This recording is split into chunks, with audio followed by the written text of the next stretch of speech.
Assalamualaikum warahmatullahi wabarakatuh. Bapak Ibu, saya ingin berbicara mengenai skill with people. Ini adalah ilmu berhubungan dengan orang dan ini merupakan ilmu yang paling penting yang bisa membuat seseorang jadi kaya.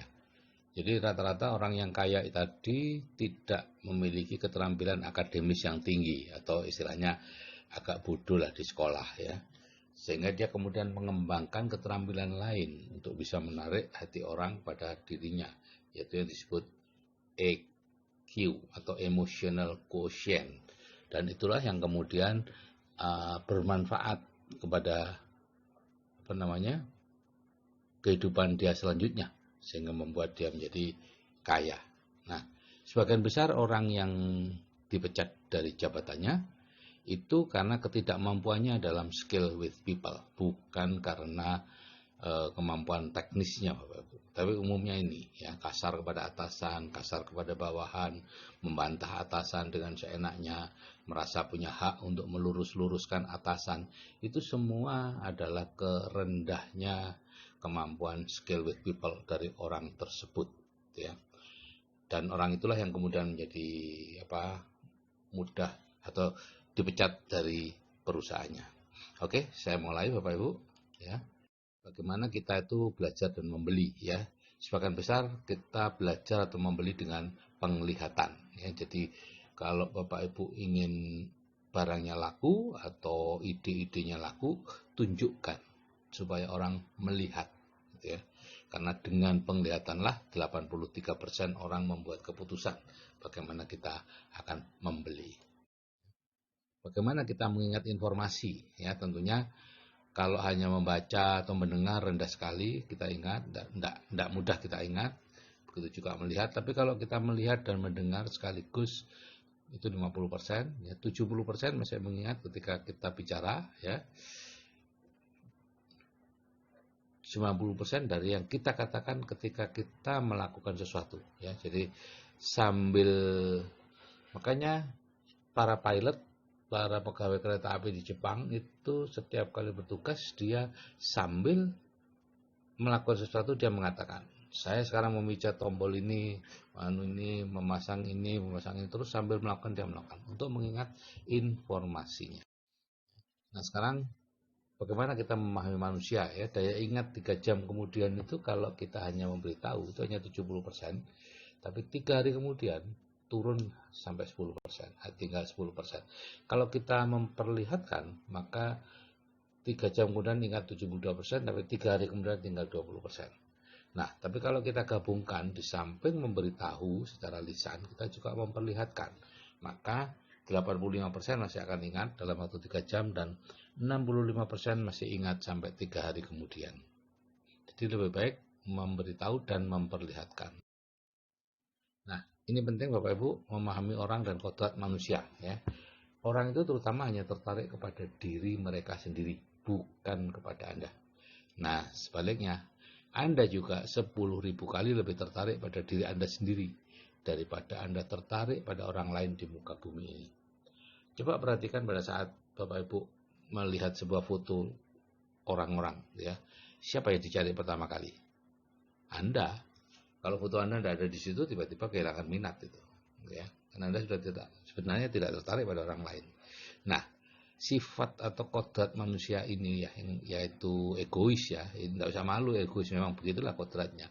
Ini justru bisa kita gunakan sebagai kunci untuk memahami orang lain, yaitu mengalihkan perhatian dari diri kita kepada orang lain. Itu saja, supaya nanti orang lain juga melakukan hal yang sama. Nah, yang kedua yaitu cara terampil untuk berbicara dengan orang. Ya.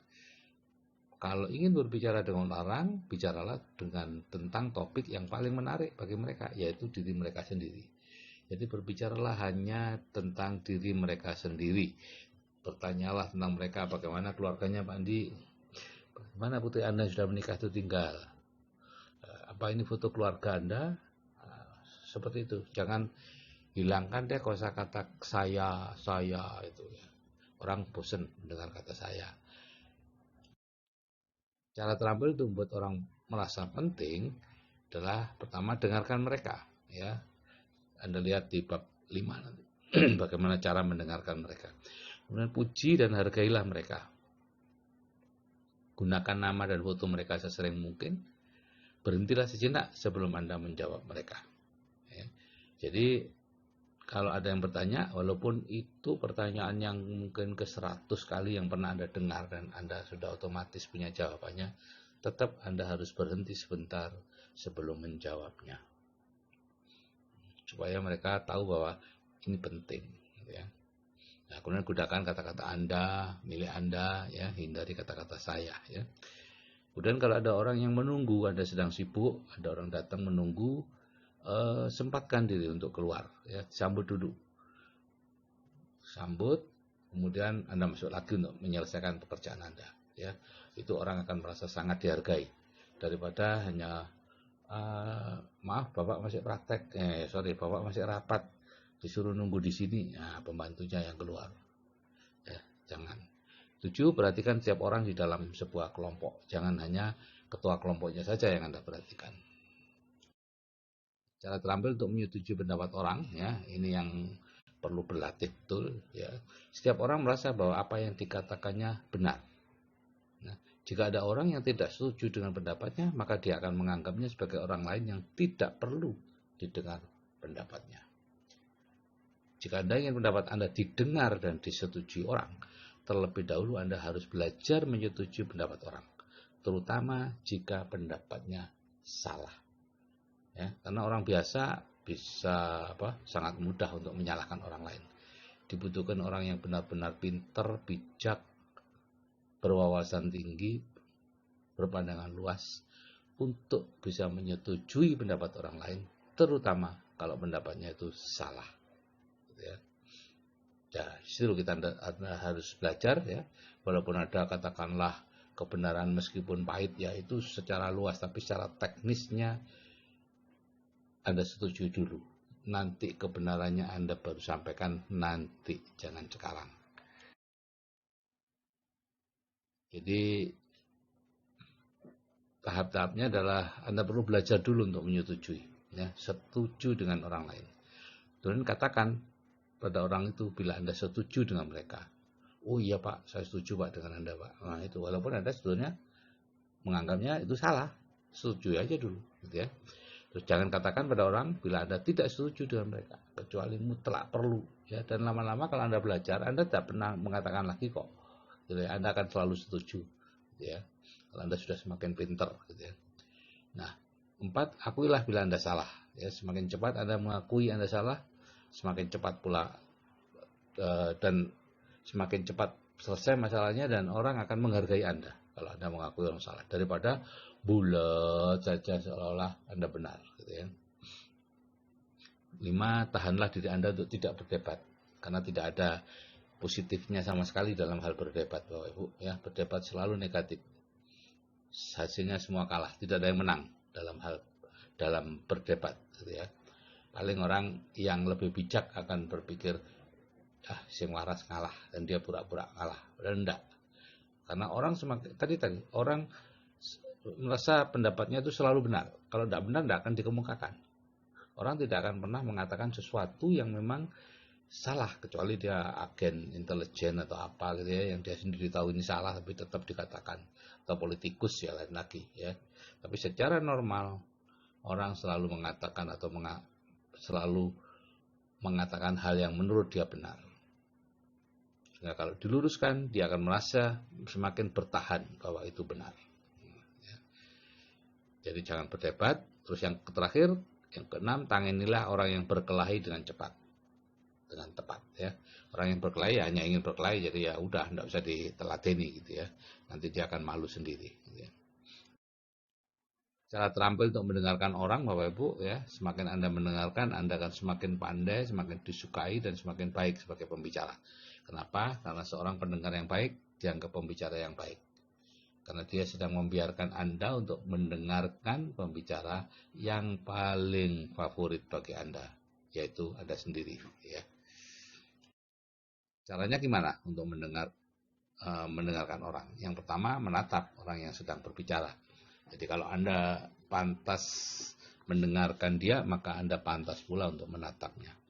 condongkan badan ke pembicara dan dengarkan dengan penuh perhatian. Kalau perlu agak ngowok gitu ya. Buka mulut Anda gitu ya, seolah-olah wah, Anda tidak ingin kehilangan sepatah kata pun perkataan dari orang itu. Dan jangan duduk bersandar ya, tentu Anda duduk di tepi sofa ya. Mana mungkin Anda bisa duduk bersandar sambil mencondongkan badan ke si pembicara, nggak mungkin ya. Kemudian ikuti topik pembicaraan, atau yang ketiga, ajukan pertanyaan, karena pertanyaan adalah penghargaan yang paling penting, yang paling tinggi bagi seseorang, yang menunjukkan bahwa Anda mengikuti perkataannya ya. 4, ikutilah topik si pembicara dan jangan memotong atau menyela. Seberapapun kebeletnya Anda untuk menyela ya, karena Anda ingin menceritakan sesuatu yang penting gitu. Jangan, tunggu aja terus, biar ikuti. Kalau perlu Anda gigit bibir Anda supaya tidak keluar sepatah kata pun.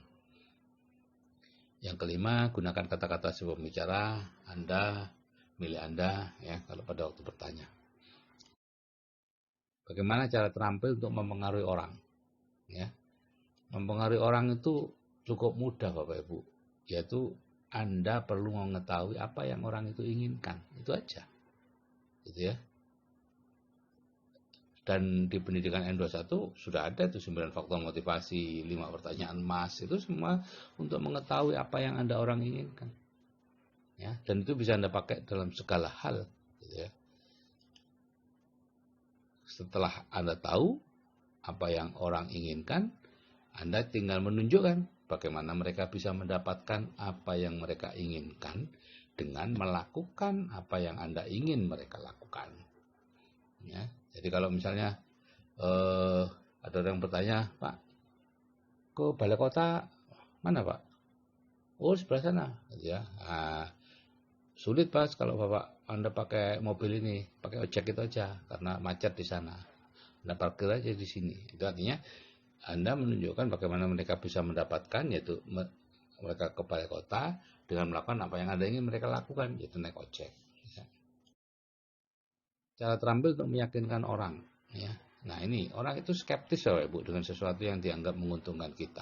Jadi kita itu adalah rantai yang paling lemah dalam sebuah rantai komunikasi ya. Orang paling tidak percaya pada kita ya, apapun yang kita katakan orang tidak percaya gitu ya. Apalagi kalau dia menganggap itu menguntungkan dia. Jadi berbicaralah menggunakan orang ketiga ya. Misalnya Anda menggunakan mau menjual kulkas gitu ya. Ini tetangga saya sudah menggunakan ini selama 4 tahun dan sampai sekarang kondisinya bagus Pak. Itu. Jadi bukan Anda yang menyatakan kondisinya bagus, tapi tetangga Anda yang menyatakan kondisinya bagus. Anda punya apartemen mau disewakan gitu, penyewa yang dulu senang kok Pak dengan kondisi apartemen ini. Ya sayang dia pindah kerja sehingga keluar dari apartemen ini. Jadi yang mengatakan bahwa apartemen itu bagus dan menyenangkan untuk ditinggali bukan Anda, tapi orang itu. Ya. Atau Anda mau mengajak ke bisnis Anda yang bisa menyelesaikan semua masalah, Anda tinggal katakan, oh Pak Krusno itu dulu punya utang sampai 2 miliar Pak pada waktu Krismon. Kemudian dia bergabung dengan bisnis ini, mengerjakan, sekarang semua utangnya lunas. Sudah lama itu utangnya lunas. Ini bisa menyelesaikan apapun masalah kita Pak. Yang mengatakan itu bukan Anda, tapi Pak Kresno. Ya. Gunakan pihak ketiga. Cara terampil untuk membuat orang mengatakan iya, ya. Beri alasan untuk mengatakan iya kepada Anda, yaitu alasan-alasan yang menguntungkan dia. Ajukan beberapa pertanyaan iya, yaitu pertanyaan-pertanyaan yang jawabnya iya. Ya. Misalnya foto-foto, oh ini fotonya putra Bapak ya? Iya. Oh, ini putrinya Bapak? Iya. Dan seterusnya. Sampai 5, 6 atau 7 jawaban iya, maka pikiran bawah sadarnya sudah dalam bentuk konstruksi jawaban iya. Sehingga ketika Anda mengajukan proposal Anda, rencana-rencana Anda, dia akan lebih mudah mengatakan iya daripada tidak. Ya. Kemudian yang ketiga, beri pilihan ya, di antara 2 iya gitu ya. Pak, ini mau dibayar cash atau transfer Pak gitu. Jangan mengatakan Pak bagaimana nih cara pembayarannya. Jangan, beri langsung 2 pilihan. Pak, sebaiknya kita ketemu ini sebelum maghrib atau sesudah maghrib, Pak. Jangan, Pak, Bapak kapan bisa menerima saya? Ya. Nah, yang keempat, kita mengharapkan orang mengatakan ya kepada Anda, dan biarlah mereka tahu mereka diharapkan mengatakan ya. Jadi ini ada di luar ya, di luar persangkaan orang, Bapak Ibu. Jadi Bapak Ibu betul-betul menyampaikan bahwa memang mengharapkan jawaban iya pada orang itu. Ya, dan itu biasanya akan dijawab iya. Yang ke-9, cara terampil untuk menentukan suasana hati orang. Detik pertama dari pertemuan itu menentukan suasana atau atmosfer pertemuan selanjutnya. Apakah formal, informal, penuh persahabatan, atau penuh permusuhan. Itu ditentukan di detik pertama. Yang kedua, orang cenderung menanggapi dengan baik perilaku orang lain. Yaitu seperti bayangan kaca orang itu. Kalau dia positif, kita positif. Dia kelihatan negatif, kita ya negatif, dan seterusnya. Sehingga berilah ya senyum tulus Anda saat pertama kali kontak mata. Begitu kontak mata, Anda langsung senyum. Ya. Orangnya akan menanggapi dengan senyuman, walaupun mungkin tadinya dia mau marah-marah kepada Anda, gitu ya. Itu akan menurunkan tensi pertemuan. Nah, yang ke-10 ya, cara terampil untuk memuji orang. Bapak Ibu, orang itu tidak hanya makan nasi. Ya. Pujian merupakan makanan jiwa yang baik untuk semua orang. Dan Anda akan disenangi orang jika suka memuji. Ya. Jadi pujian harus tulus, pujilah perbuatannya, jangan orangnya. Ya. Wah, Pak Budi, terima kasih ya, bagus kemarin anunya apa namanya meja saya tertata rapi, atau bagus Pak, kemarin yang kotor ini jadi sekarang sudah bersih semua. Terima kasih ya Pak. Puji. Cara terampil untuk mengkritik orang ya. Sebaiknya tidak perlu mengkritik Bapak Ibu. Mengkritik itu tidak ada yang membangun. Semua kritikan itu menjatuhkan orang, membuat orang sakit hati walaupun dia tersenyum. Politikus ya, oh biasa saya dikritik, tapi sebetulnya di dalamnya juga tidak nyaman. Ya, orang bagaimanapun lebih senang dipuji daripada dikritik. Dan ya seperti tadi saya katakan, tidak ada kritik membangun, semua kritik menghancurkan. Saya dulu masa muda senang sekali mengkritik orang, Bapak Ibu. Ya, apapun saya kritik. Dan saya merasa bangga bahwa saya seorang yang apa namanya itu, ya mudah mengkritik gitu ya. Tapi ternyata setelah saya membaca banyak buku, itu ternyata tidak baik. Ya. Seandainya toh Anda perlu mengkritik, ada 7 syarat untuk mengkritik. Yang pertama, jangan pernah mengkritik di depan orang. Nah, jadi janganlah Anda mengkritik itu untuk menjejalkan sepenggal pendapat Anda yang mungkin juga tidak betul. Yang penting Anda enggak ya. Jadi jangan mengkritik di depan orang, mulailah dengan kata-kata atau pujian yang baik.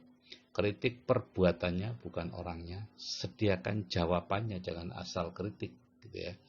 Kemudian minta kerjasama, jangan menuntutnya gitu ya. Jangan mengatakan sudah saya ingatkan ya. Jadi hati-hati ke depannya. Wah, jangan Bapak. Wah, dah setelah ini kita seperti semula ya. Ya, jadi satu kritikan untuk sebuah pelanggaran. Jangan pernah mengungkit-ungkit apa yang dulu sudah pernah dia lakukan dan sudah pernah Anda kritik. Yang ke-7, akhiri dengan perkataan yang bersahabat. Ke-12, cara terampil untuk berterima kasih kepada orang. Ketika Anda mengatakan terima kasih, katakan dengan sungguh-sungguh. Terima kasih Bu ya. Jangan sambil lalu. Terima kasih ya. Jangan. Katakan dengan jelas tanpa ragu. Ya. Kemudian pandang orangnya yang Anda beri ucapan terima kasih itu, orang yang berhak menerima ucapan terima kasih tentunya berhak Anda pandang pula. Gitu ya. Sebaiknya sebutkan namanya kalau Anda tahu ya saat berterima kasih. Dan yang kelima, bekerjalah dengan berterima kasih kepada orang. Jadi amati pekerjaan orang, kemudian berterima kasih. berterima kasih, berterima kasih, berterima kasih. Cari kesempatan untuk berterima kasih. Anda sedang menggembirakan banyak orang. Gitu ya. Nah, bagaimana cara terampil untuk menciptakan kesan baik? Bersikaplah tulus, tunjukkan antusiasme, karena antusias itu menular, Bapak Ibu. Kemudian jangan terlalu cemas. Kalau orang sering menampakkan cemas, dia menunjukkan kualitas yang jelek, Bapak Ibu, sebagai orang, ya, tidak optimis, negatif, ya, dan itu tidak menimbulkan kesan baik pada orang lain. Ya. Sebentar-bentar cerita tentang penyakitnya, begini, wah, itu menunjukkan orang tidak respect pada Anda, Bapak Ibu, ya, tidak punya kesan baik. Dan yang keempat, jangan berusaha membangun diri Anda dengan menghambat orang lain, ya, mengkritik atau apa supaya Anda kelihatan nonjol, jangan, ya.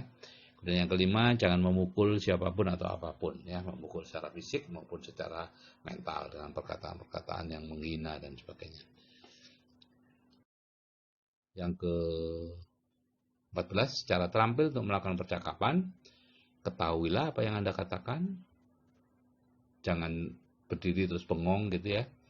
Kemudian katakanlah dan duduk, jangan terlalu panjang lebar, pandanglah pendengar sewaktu Anda berbicara. Ya. Bicarakan apa yang menarik minat pendengar. Ya, jangan berbicara di luar topik, gitu ya. Dan yang kelima, janganlah berusaha membuat pidato, ya. Karena orang sudah bosan mendengarkan pidato. Jadi berbicara seperlunya, kemudian duduk saja, gitu, yang nomor 2 itu.